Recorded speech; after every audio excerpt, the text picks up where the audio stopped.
नमस्कार एरिज यानी मेष राशि में सुरेश को ट्रिपल एस हिंदी टैरो से।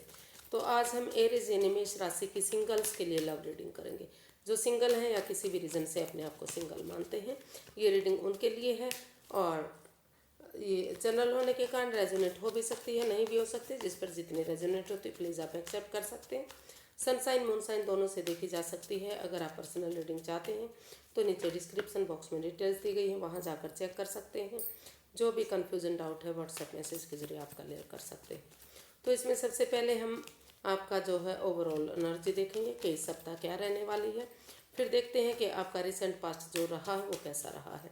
फिर प्रेजेंट करंट एनर्जी देखेंगे, और अगर आपकी लाइफ में कोई पास्ट पर्सन वापस आ रहा है, अगर किसी से आप डील कर रहे थे या अटैचमेंट फील करते थे या लव रिलेशन में थे या शादीशुदा थे और अब उनसे दूरियां बन चुकी हैं, ख़त्म हो चुका है, तो क्या वो वापस आना चाह रहा है, क्या उसकी एनर्जी बन रही है, अगर बन रही है तो कैसी रहेगी, और क्या कोई नया लवर, नया प्रेमी, नया पर्सन आपकी लाइफ में आ रहा है तो एनर्जी कैसी रहेगी, और गाइडेंस।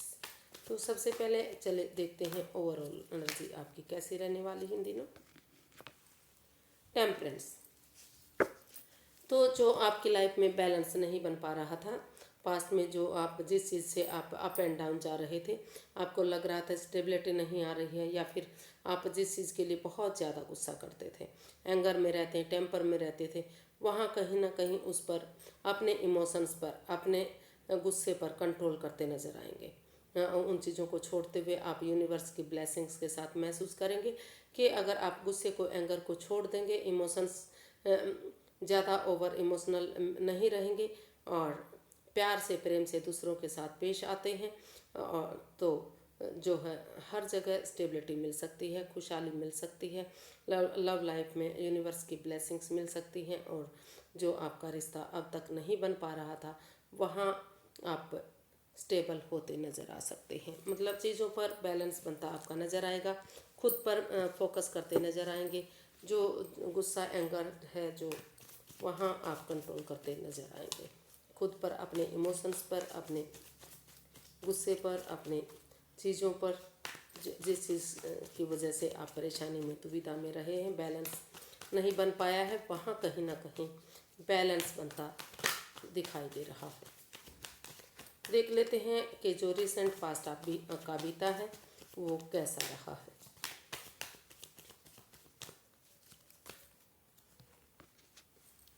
The moon. जो रिसेंट पास्ट रहा है आपका, किसी चीज़ को लेकर आप चिंता में रहे हैं, आप दुविधा में रहे हैं, परेशानी में रहे हैं। आपने महसूस किया है कि कुछ तो है जो आपको धोखा दे रहा है। आपके साथ कोई छल हुआ है, कोई फ्रेब, कोई चीटिंग, कोई धोखाधड़ी, कोई कुछ ना कुछ चीज़ें छिपाई जा रही हैं जो आपके साथ लॉयल नहीं है, ऑनेस्ट नहीं है।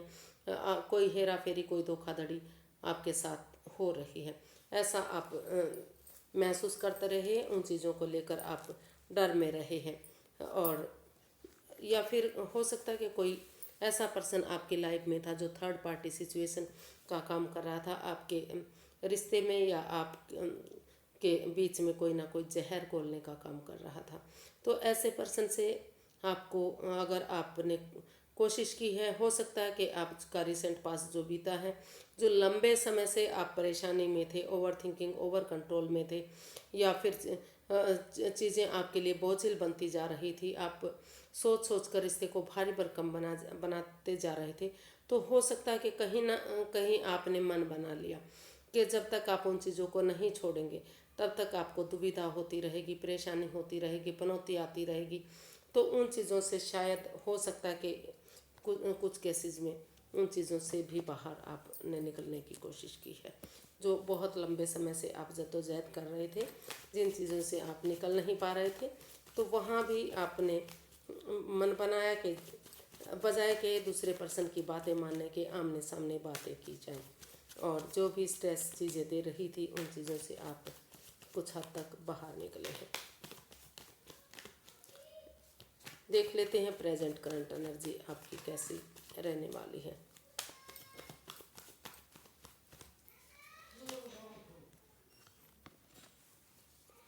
Night of wands. जी, जो प्रेजेंट करंट एनर्जी है वो बता रही है कि आपके जो भी पर्सन आपकी लाइफ में आ रहा है वो इन एंड आउट की पोजीशन है, मतलब आ रहा है जा रहा, कोई कमिटमेंट नहीं, कोई वादा नहीं, कोई कुछ कुछ नहीं। तो वो सिर्फ और सिर्फ आपको चाहता है, आपके साथ रहना चाहता है, आपके साथ संबंध बनाना चाहता है, लेकिन वो कमिटमेंट वगैरह नहीं करना चाहता। तो जो प्रेजेंट करंट एनर्जी है वो बता रही है कि आपको सबसे पहले उन चीज़ों के लिए स्टेबल होना पड़ेगा, प्रिपेयर रेडी होना पड़ेगा। और जब तक बैलेंस नहीं आ जाता, स्टेबिलिटी नहीं आ जाती, जो अप एंड डाउन चीज़ें जा रही हैं उनमें बैलेंस लाइए। प्रेजेंट करंट एनर्जी आपकी बता रही है कि आपको उन चीज़ों पर फोकस करने की ज़रूरत है जो आपको बैलेंस दे सके, खुशियाँ दे सके। अगर आप इन एंड आउट में रहेंगे तो आप जो है परेशानी में आ सकते हैं, दुविधा में रह सकते हैं। जो प्रेजेंट करंट एनर्जी बता रही है कि उन चीज़ों से आपको बाहर निकलने की ज़रूरत है। अगर उनसे आप बाहर नहीं निकलेंगे तो आप का जो है रिश्ते में या किसी भी काम में प्रॉब्लम आ सकती है।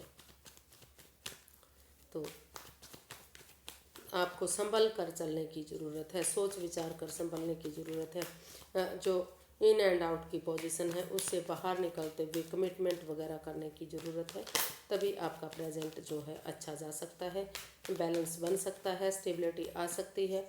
अदरवाइज़ आप प्रॉब्लम में, जो प्रेजेंट है आपका, दिक्कत में रह सकता है। तो देख लेते हैं कि अगर आपकी लाइफ में कोई पास्ट पर्सन है, किसी से आप डील कर रहे थे या अटैचमेंट फील करते थे या लव रिलेशन में थे, शादीशुदा थे या जैसे भी थे, वो अब क्या वो वापस आपकी लाइफ में आ रहा है? अगर आ रहा है तो एनर्जी कैसी रहेगी? 10 ऑफ वॉन्ड्स। जी, जिस पर्सन से आप डील कर रहे थे जी, या जिस पर्सन के साथ आप रिलेशन में थे, जो भी था वो रिश्ता अब आपके लिए भारी भरकम बनता जा रहा है, बोझिल बनता जा रहा है। आप महसूस कर रहे हैं कि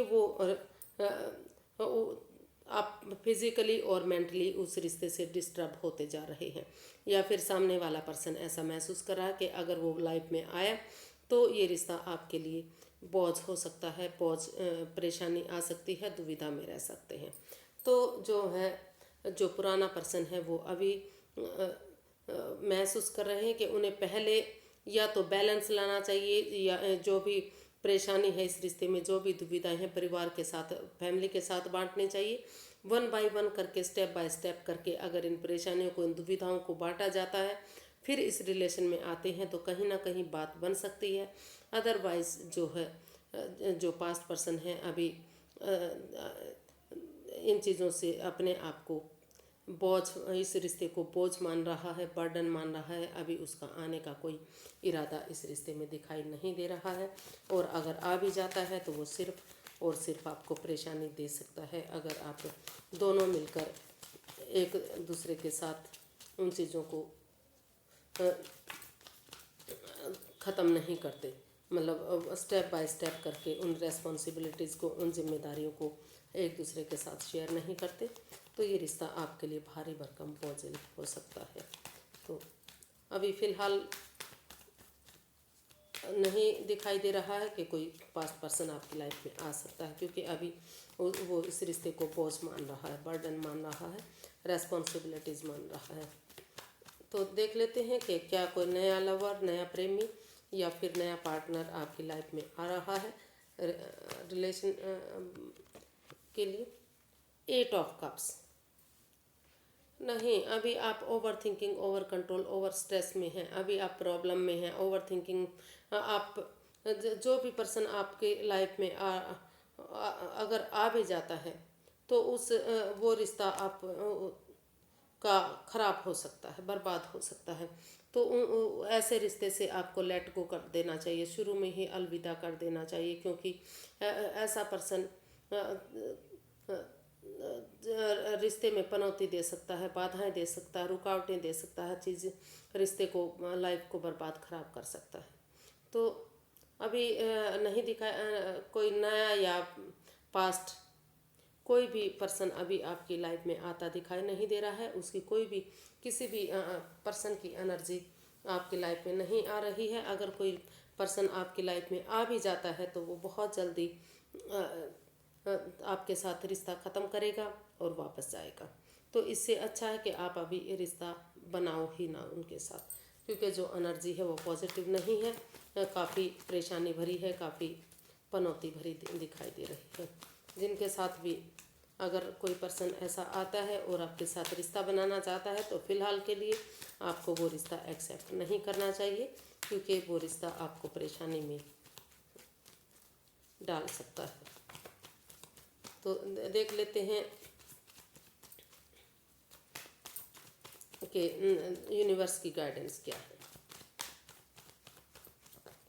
या फिर ये भी हो सकता है कि किसी नए पर्सन ने आपकी लाइफ में आने की अभी अभी कोशिश की है, लेकिन बहुत जल्दी आप दोनों में यही महसूस किया कि ये पर्सन आपके लिए ठीक नहीं है, पनौती दे सकता है, बाधाएं दे सकता है। तो उस सिचुएशन से आप जो है अलविदा करना चाहते हैं, अभी लेट गो करना चाह रहे हैं और लाइफ में आप आगे बढ़ना चाहते हैं। उस पर्सन के साथ कोई भी आप रिश्ता नहीं रखना चाहते जो आपकी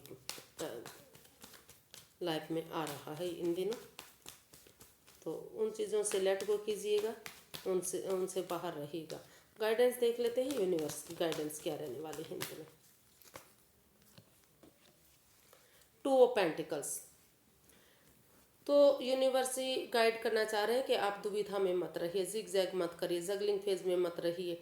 आप रुकिए, ठहरिए, सोचिए, विचारिए, जो चीज़ें आपको अच्छी लगे उस पर फोकस कीजिए। पहले अपने आप को प्रिपेयर कीजिए, स्टेबिलिटी लाइए, बैलेंस लाइए।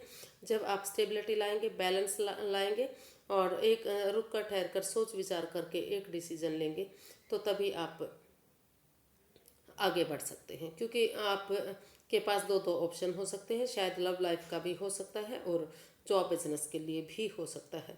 तो लेकिन पहले आप जगलिंग फेज से बाहर निकलिए, एक मन एक विचार बनाइए, जो भी रास्ता आपको ठीक लगे उसको उस पर अमल कीजिएगा, जल्दबाजी मत कीजिएगा। आपको पहले खुद पर बैलेंस बनाने की ज़रूरत है, स्टेबिलिटी लाने की ज़रूरत है, जगलिंग फेज से बाहर निकलने की ज़रूरत है। अगर आप जल्दबाजी करेंगे तो परेशानी में आ सकते हैं, लेकिन सोच विचार करके जो भी ऑप्शन आप एक्सेप्ट करेंगे, अगर लव लाइफ में जाना चाहते हैं तो वो भी आपके लिए अच्छा जाएगा। और अगर आप किसी पैसे प्रॉपर्टी के लिए या स्टेबिलिटी के लिए लाइफ में पैसा जॉब बिजनेस एडवेंचर की तरफ, जो बिजनेस एडवेंचर की तरफ जाना चाहते हैं तो वो भी आपके लिए ठीक रहेगा। जो आपको सही लगे वही चीज़, जो चीज़ आपको खुशी देती है उसी पर आप फोकस कीजिएगा। किसी चीज़ के लिए भी आपको जगलिंग फेज में नहीं रहना है, परेशानी दुविधा में नहीं रहना है। तो आज के लिए इतना ही, फिर एक नई वीडियो के साथ मिलते हैं। अगर वीडियो सही लगती हैं, अच्छी लगती हैं तो प्लीज़ लाइक करें, शेयर करें, सब्सक्राइब करें, कमेंट्स करना ना भूलें, क्योंकि इससे मोटिवेशन मिलता है, हेल्प मिलती है और वीडियो बनाने में अच्छा लगता है। तो फिर मिलते हैं, तब तक के लिए नमस्ते, थैंक यू सो मच।